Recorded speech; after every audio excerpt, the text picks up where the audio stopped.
kay Professor Willie. Galing naman kay Riza Hilaga of Dawis, Bohol. Bakit po ba naimbento ang stethoscope? Alam nyo, ginawa at naimbento ang stethoscope dahil naisip tong una na hindi appropriate at medyo nakakailang na ididikit pa ng manggagamot o doktor ang kanyang tenga sa dibdib ng isang babaeng pasyente.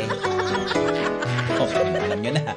Okay lang kung lalaki ang nagpapacheck up o ginaganon. Eh minsan nga pagka lalaki medyo maselan pa, di ba? Ayaw nung madidikitan yung ilang parte ng katawan niya.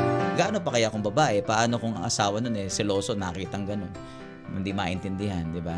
Merong ganyan Hindi lahat ng tao is ganong kalawak ang isip. Merong iba, kahit ginagawa mo yung trabaho mo bilang doktor, ibang interpretasyon.